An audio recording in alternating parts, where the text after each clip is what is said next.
Bismillah. Innal hamdalillah nahmaduhu wa nasta'inuhu wa nastaghfiruh wa na'udzu billahi min shururi anfusina wa min sayyiati a'malina may yahdihillahu fala mudhillalah wa may yudlil fala hadiyalah wa asyhadu an la ilaha illallah wahdahu la syarikalah wa asyhadu anna Muhammadan abduhu wa rasuluh amma ba'd. Alhamdulillah fi hadzal yaum yaumul arba'a wahid wa isrun min syahri Ramadan alaf arba'umi'ah wa arba'un mazilna fi su'al jawab falyatafaddal li ikhwanina an yaqra as-su'al. Bismillahirrahmanirrahim. 21 Ramadan 1444 Hijriah. Soal pertama, Assalamualaikum Ustaz, Ana Abdullah bin Abdurrahman. Semoga Allah menjaga Ustaz di masjid-masjid. Semoga Allah menjaga Ustaz. Di masjid-masjid sekarang ini tidaklah mereka melaksanakan tarawih kecuali seakan-akan harus ada ceramahnya. Maka di setiap masjid pasti dipampang pamflet jadwal imam tarawih dan berceramahnya sebulan penuh. Maka sampai pernah suatu hari di antara imam tidak ada yang memberikan ceramah. Para makmum kecewa dan menunjuk siapa saja dari takmir masjid untuk memberikan ceramah. Apakah ceramah di antara kami sunnah atau gimana? Barakallahu fiik. Soal kedua dari Tuan Muhammad Jakarta. Assalamualaikum warahmatullahi wabarakatuh Ustaz. Semoga Allah senantiasa menjaga dan melindungi Ustaz, keluarga dan juga murid-murid Ustaz. Amin. Mohon izin bertanya, bagaimana hukum mengadakan kajian atau tausiah atau ceramah agama di sela-sela iktikaf? Misalnya 1 jam sebelum sahur diadakan acara tausiah tersebut. Apakah ini bid'ah? Jazakallahu khairan.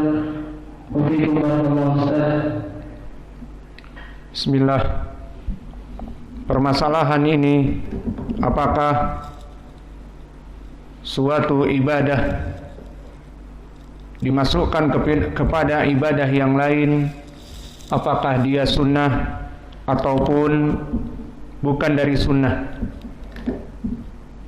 Maka ketahuilah ya ibadallah, innal asla fil ibadah tauqifiyah. Segala sesuatu di dalam kaidah Islam ini, di qawaidil fiqhiyah, segala yang namanya ibadah itu tauqifiyah. Maknanya fala yusra minha ila ma syara'allahu ta'ala.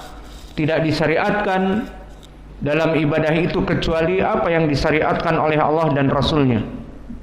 Seperti disebutkan di dalam Al-Qaidah, wa laisa masru'an minal umur ghairal ladzi fi syar'ina madhkur.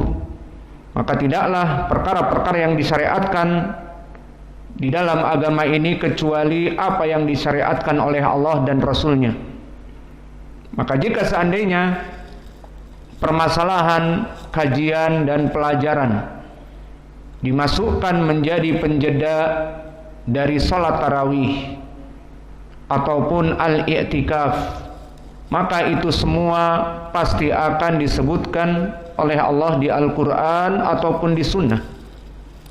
Dan kita dapati pada hari ini seperti yang disebutkan oleh penanya, dimasukkan kebaikan, yakni tausiah, kajian, istilah mereka kultum, kuliah 7 menit, perkara yang baik dan bahkan dari dakwah ibadah, namun dimasukkan menjadi penjeda, dicampurkan dengan ibadah yang lain, menjadi koktail ibadahnya.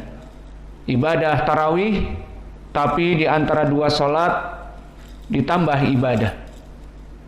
Dan ibadah i'tikaf nanti ada jam-jam tertentu seakan-akan syarat harus ada tausiah. Dan begitupun seperti contohnya orang-orang yang azan dari awam ditambahi di awalnya dengan tasbih, tahmid, takbir dan sholli ala nabi.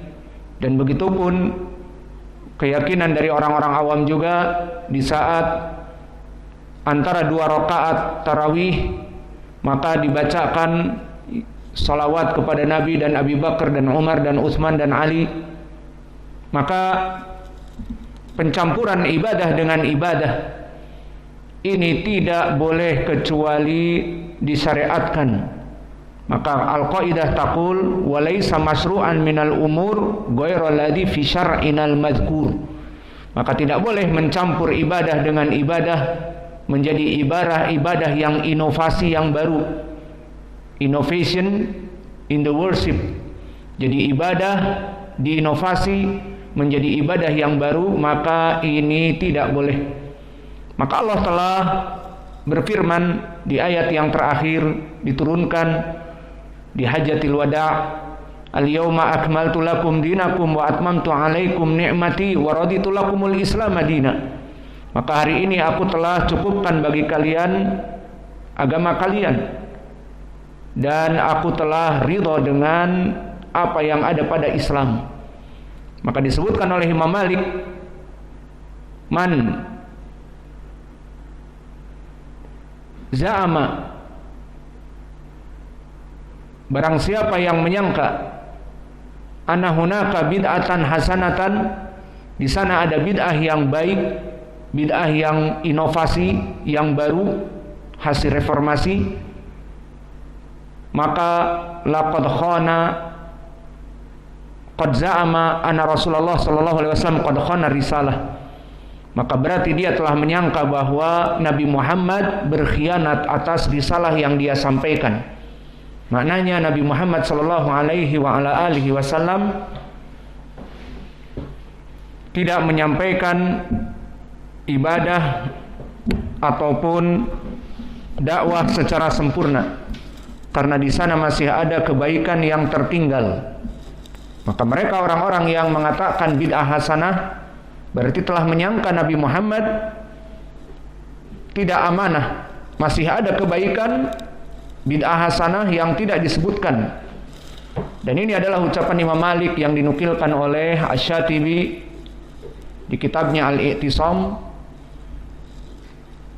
yang mana menukil dari ayat tadi, al-yawma akmaltu lakum dinakum wa atmamtu alaikum ni'mati wa raditu lakumul Islam madina. Allah telah ridha dengan agama Islam ini, maka agama Islam itu apa yang ada di zaman Nabi, dan setelah itu reformasi yang telah datang dari zaman Nabi, maka bukan dari agama. Dan begitupun perkara di dalam agama Islam itu semuanya telah jelas di Al-Quran dan Sunnah. Maka Al-Quran Allah berfirman, ma farratna fil kitabi min syai', tidak ada yang tersisa dari kebaikan kecuali telah disebutkan. Dan tidaklah Al-Quran itu melewatkan dari perkara-perkara yang urgen bagi hamba-hambanya dalam peribadatan. Dan begitupun di dalam surat An-Nahl Allah berfirman, wa nazzalna 'alaikal kitaba tibyanan likulli syai', maka tidaklah kami menurunkan kepada kamu wahai Muhammad Al-Quran tibyanan, sebagai penjelas dari segala perkara ibadah.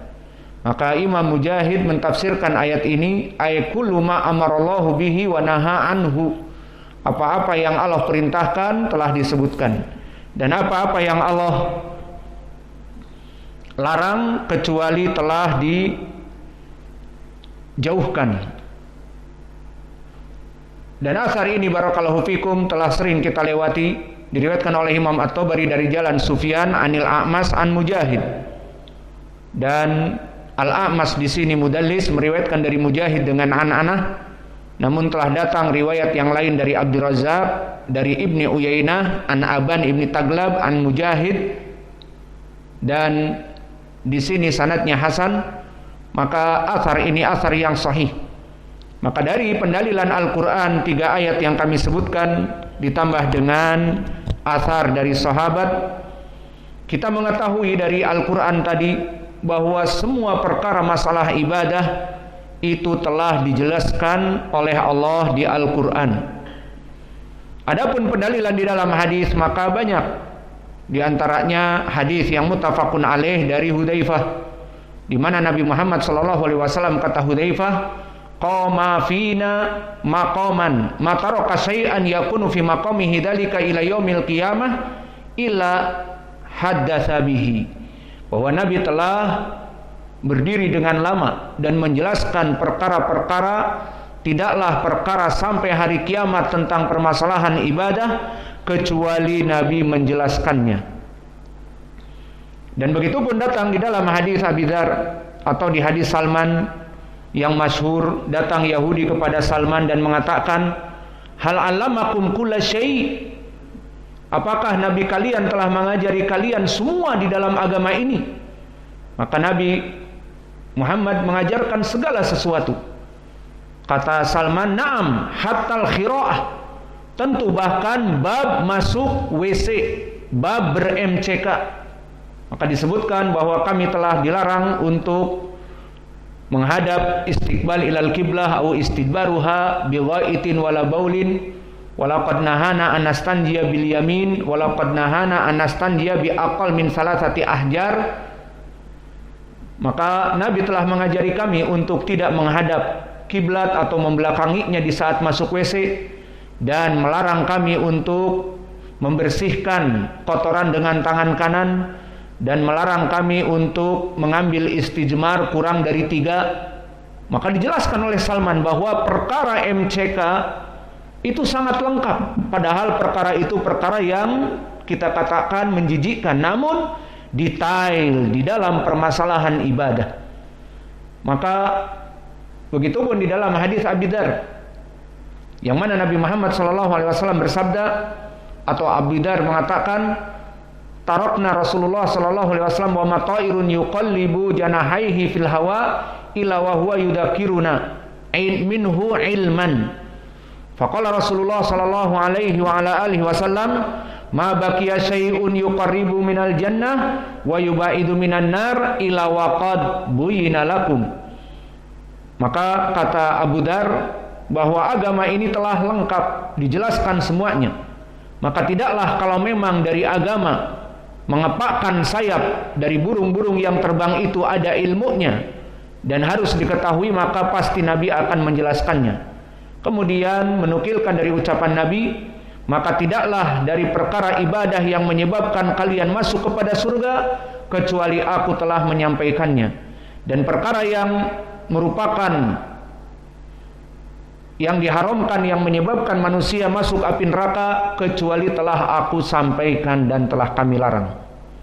Maka di dalam hadis-hadis ini, dan hadis ini diriwayatkan oleh Imam At-Tabrani dan Ibnu Hibban dari jalan Muhammad ibn Abdullah ibn Yazid Al-Muqri dari Sufyan ibn Uyainah dari Fitr dari Abi Tufail dari Abi Dzar.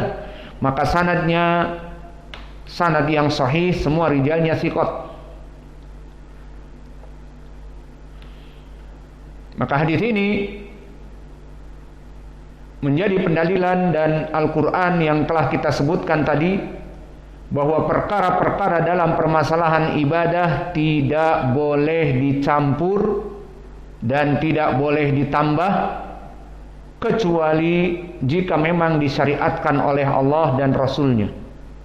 Maka kembali kepada permasalahan salatut tarawih dan permasalahan al-i'tikaf, maka telah datang hadis-hadis sampai kepada kita.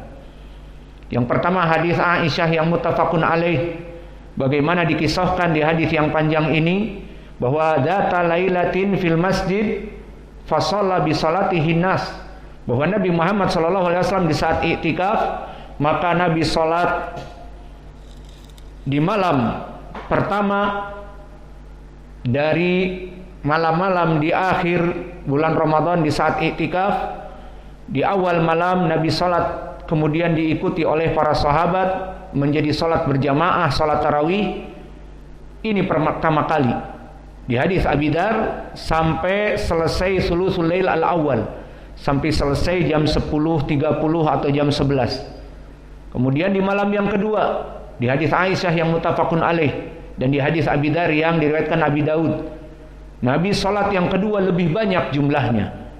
Dan disebutkan di riwayat Abi Daud dari Abi Dzar yang sahih, hatta dhahaba nisful lail, sampai Nabi salat lebih dari pertengahan malam, mungkin selesai jam 1 Kemudian malam yang ketiga disebutkan di hadis Aisyah, maka lebih banyak lagi berkumpul laki-laki dan perempuan untuk sholat berjamaah karena disebarkan oleh para sahabat di siang harinya. Maka disebutkan di hadis Abi Dzar yang diriwayatkan Abi Daud yang sahih bahwa hatta qaruba ilal falah wa mal falah as-sahur. Maka di malam yang terakhir Nabi salat sampai kepada waktu menjelang sahur. Maka di hari yang keempat, di malam yang keempat sengaja Nabi tidak keluar dan Nabi mengatakan ini khasyitu an yufrida alaikum. Di hadis Aisyah yang kita baca tadi dan hadis Abi Dzar dan juga di hadis Ubadah ibn Samit yang muttafaqun alaih yang sama kisahnya tentang Nabi melaksanakan salat malam, maka syahid